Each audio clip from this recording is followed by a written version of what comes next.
Alright, we have Unit 8, Day 3 for Algebra 2. We're going to analyze a polynomial graph, which is really a lot of review from the beginning of the year, and then continue on with writing a polynomial function if you're given the roots. So the last lesson was graphing it once they gave you the equation and finding the roots. Now they're going to give you the roots, want you to find the equation. But before we do that, let's do a bunch of review using our polynomial graphs. So we're going to graph this thing, and to graph it I need to do the roots. So x squared is my GCF. I get x minus 3 equals 0. So x squared equals 0 and x minus 3 equals 0. Square root this and I get a double root at 0 and a root at 3. So a double root at 0 and a root at 3. Now they're asking me for domain and range and relative max and mins and that kind of stuff, which means I am going to want to go to my graphing calculator and find some values. So if I go into y equals and type in x to the third minus 3x squared, let's see what happens. Hang on, using a different calculator. Alright, minus 3x squared, there we go.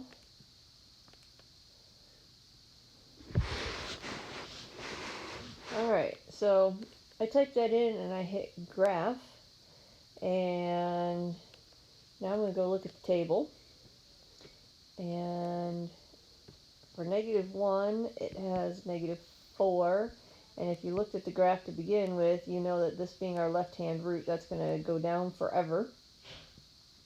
And then at 0, 0, they've got that for our root. At 1, we're at -2. At 2, we're at -4. And then we climb back to 0 by the time we get to 3. So we're going to hook around here, and then we know our end behavior is to go up quickly forever. Okay, so we kind of sketched our in-between a little more accurately than we have been. So the domain of this graph, remember, domain are your x values from left to right.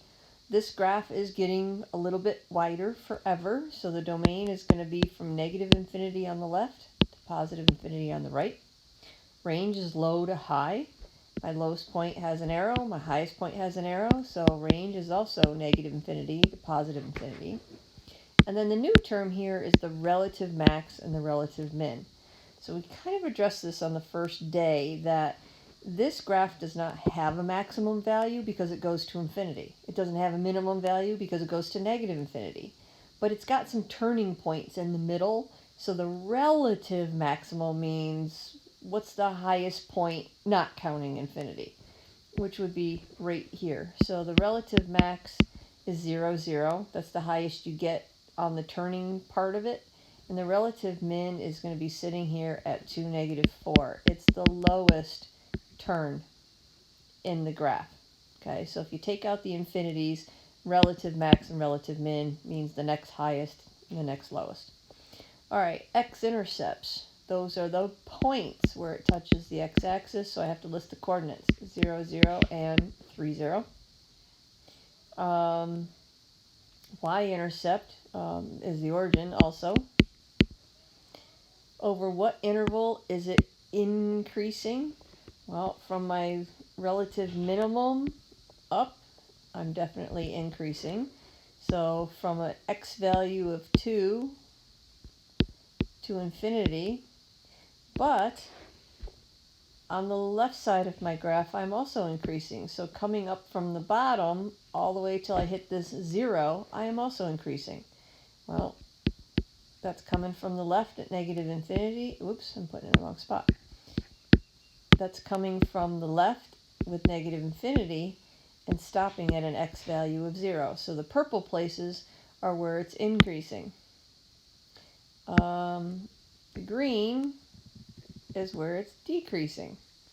So starting at 0 all the way to 2 is the only portion of the graph that when you read it left to right looks like it's going down. Alright, over what intervals of the domain, intervals are always x values with the exception of range, so these are x values, of the domain is. F of x is a fancy way of saying y. So they want to know where the y values are greater than 0. Y values are greater than 0 anywhere above the x-axis. All the y values in here are 0. So what I have to do is say which part of my function is above the x-axis. Well, it hits the x-axis at 0, but that one doesn't count because I only want to know when it's greater than 0, not equal to 0. So I'm going to ignore that point. The next time I hit a 0 is at 3. I don't want to include it, so I'm going to have a round parenthesis to say the 3 itself doesn't count, but that's my boundary. So from 3 to infinity, my graph will be above the x-axis and the y values will be positive.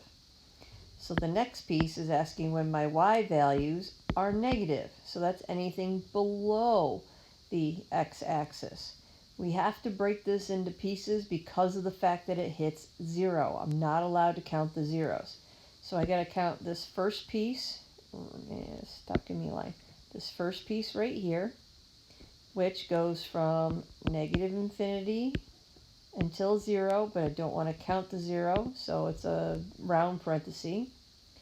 Then it counts the green piece that decreases, but I can actually go all the way from the 0 to the 3, because all of that dips below. So from 0 to 3, not including the 0 and 3, it's below that blue x-axis. Find the average rate of change over the interval of 1, 3. Well, at 1, our y value was negative 2, and at 3, our y value is 0. This is nothing more than rise over run. Like I said, a lot of reviewing this problem. So y minus y over x minus x. Average rate of change then is 1 over 1. All right, a lot of review. The only thing in there that was new was the relative max and the relative min. All right, on to the meat of this lesson. Writing a polynomial function given its roots, part 1. All right, we are going to work backwards.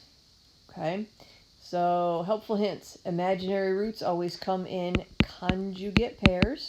Talked about that a couple lessons ago. Irrational roots also come in conjugate pairs. That means if you got 1, you got 2 automatically. Multiply your imaginary expressions together first. Determine if there's any conjugate pair factors, multiply them together. The number of roots should match the degree of the polynomial. If the directions do not say in standard form, you can leave it in factored form. That's huge. If you can leave it in factored form and then you multiply everything out and make a little mistake, then you lose points. So only if it says standard form are we going to multiply this out. All right, so the first two. Write the equation of, it shouldn't have said quadratic, of a polynomial function. Sorry for mistyping. In standard form with the following roots. All right, so number 1 has 3 roots. They're all real and they're all rational.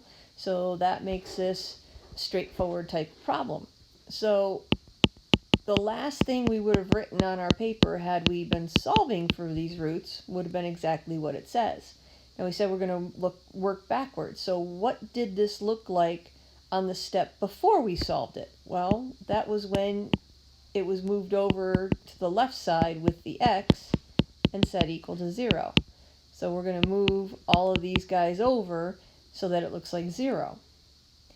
What it looked like on the step before we set each equation equal to 0, well, they were in parentheses, touching each other before we set each factor equal to 0. And it did say in standard form, so we have to multiply it out. Now, if it didn't say standard form and just said write the equation, we'd be done right now. But it said standard form, so we got to multiply them out. So I'm going to start by multiplying these two, double distribute. Clean that up, we get 4x squared plus 3x minus 4. And all of that still needs to be multiplied to the last guy. So double or triple distribute, however you want to do this. So if I distribute the 4x squared, I get 4x cubed minus 12x squared. Distribute the 3x, and I'll get 3x squared minus 9x. Distribute the negative 4, and I'll get negative 4x plus 12. Now, of course, we got to combine like terms, so we get 4x cubed. And combine the squareds, we'll get negative 9x squared. Combine the x's, we'll get negative 13x plus 12 equals 0. And there's your equation in standard form. We had 3 roots, and our degree is 3. All right, so those are the straightforward ones. Number 2 is the not so straightforward ones. Number 2 only gives you 1 root, and this is very common of the Regents exam. Anytime you have an imaginary or an irrational root, they come in conjugate pairs. Therefore, New York State believes they only have to tell you what one of them is because they're going to make sure that you know that there's a second partner that goes with it. So automatically, if I have a 3 minus I, the conjugate is 3 plus I. Remember, the conjugate is where you've got the same expression, but you've got the opposite connector operation. So there's our 2 roots that are imaginary. Okay, and what it said is multiply the imaginary expressions together first. So what I do from here is I write it as a conjugate pair like this. So I'm only doing this once instead of twice. I find it much easier to do what we need to do if the imaginary piece of our root is all by itself. So I am going to subtract the 3 and put it over here with the x. So that way I have a positive and a negative I on the right side. So the I is by itself. Now, even if it was a 2i, that'd be fine, as long as there's nothing except for an I term over there. And at this point, what I am going to do, because you've never seen an I in a polynomial function. We've gotten imaginary roots, but you didn't know you had imaginary to begin with. So somehow we got to get rid of that I. The way we're going to get rid of it is once we get the I term by itself, we are going to square both sides. And if you remember, an I squared is equal to a negative 1. Well, if I had a negative I and squared it, that would still be equal to a negative 1. So that's why I can do this together in one shot, is that the x minus 3 squared would have to be equal to a negative 1. Okay, that's what I get from here. Well, it did say standard form, so now that means I'm going to write the x minus 3 out twice. If it didn't say standard form, we would have been done right here. That's an equation. Good. But standard form means we got to multiply that out. So I'm going to double distribute. Get x squared minus 3x minus 3x plus 9 equals negative 1. Combining like terms, x squared minus 6x plus 9 equals negative 1. And then standard form just means it's equal to 0. So I'm going to add the 1 to both sides. And I get x squared minus 6x plus 10 equals 0. And that equation will produce those 2 imaginary roots. If you don't believe me, put this thing through the quadratic formula, and those are the 2 answers you should get. Or if you wanted to complete the square, those are the 2 roots that you should get. And again, 2 roots, the degree of our equation is 2, so I think we're in pretty good shape. All right, I know that was confusing. We'll do it again. Number 3, write a polynomial function in standard form. That's pretty typical, folks, so get used to the in standard form, with roots of 0 and 3i. So the first thing you got to figure out is how many roots you actually have. And in this case, you have 3 roots. 0 is a standalone, but 3i, being that it's an imaginary number, that means it comes with a conjugate pair. That means you have both a positive and a negative 3i for roots. So you have 3 roots here. So we start with the end. If those are our roots, then we would have been looking at x equals 0 and x equals positive and negative 3i when we got done solving. Well, now we're going to x equals 0. There's no point in moving the 0 over. So that is already ready to go. That's one of our factors. This one on the right, again, our I term is isolated. It says 3i. That's okay. As long as there's nothing being added or subtracted to it, I am ready to square both sides. So I'm going to square the x, and I'm going to square the right side. Well, a 3i times a 3i is equal to a 9i squared. And we know that I squared is equal to a negative 1. So 9 times negative 1 makes that a negative 9. So what we get here now is x squared equals a negative 9. I need to have it equal to 0 because that's what we do prior to solving. So I'm going to add the 9 to both sides. And now I have x squared plus 9 equals 0. So that's what my problem would have looked like had I been solving right before I set each factor equal to 0. Well, let's put it back in factored form. This x would have been by itself so that I could set it equal to 0. And the x squared plus 9 would have been in parentheses. Now for standard, if it said equation, we'd be done. Standard form means multiply it out. X cubed plus 9x equals 0. And there's your polynomial function. We're going to be doing this for a second lesson again after this one. So if you don't catch on this time, there will be another video where we do it some more. Alright, so I believe this is the last one. And then I'm going to have you try a few. And then we'll do it again in the next video. Write a polynomial function in standard form with those roots. So negative 1 is a real and rational root. So you have one of those. So your answer would have been x equals negative 1. This root has an imaginary number in it. Therefore, it came in a conjugate pair. So you would have gotten x equals 1 plus or minus I. So we have a total of 3 roots. We're going to get a cubic equation again. All right, so we need both of those to be set equal to 0, those equations. So I'm going to add 1 to both sides to get me x plus 1 equals 0. That one's done for now. The one on the right, okay, yes, we got to get it equal to 0, but we got to get rid of the I first. Before I can get rid of the I, I'm going to move the real number part over to the x. And trust me, this is not the only way to do this, but for the 3 different ways that I have seen, this I have found to be the easiest, most direct. So I am trying to show you the easiest method. All right, so we move the 1 over so that all we have on the right side is the I term. When we get the I term by itself, that's when we square both sides. I squared is a negative 1. So now I need to double distribute the left-hand side.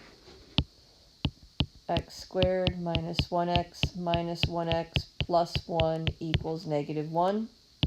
So I get x squared minus 2x plus 1 is negative 1. Add the 1 to both sides. We get x squared minus 2x plus 2 equals 0. Once we get it equal to 0, we are ready to now write them in parentheses as factors. So the first dude would have been x plus 1 in parentheses. Then we would have had an x squared minus 2x plus 2 in parentheses, all equal to 0. If they had said write an equation, we would be done. But they said standard form. We have to multiply this out. So first I'm going to distribute the x. So I'll get x cubed minus 2x squared plus 2x.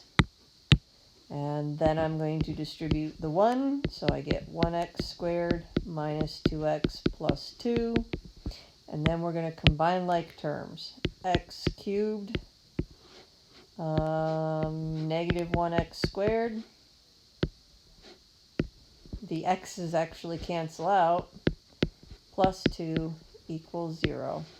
And there is our polynomial function. All right, good luck with that homework.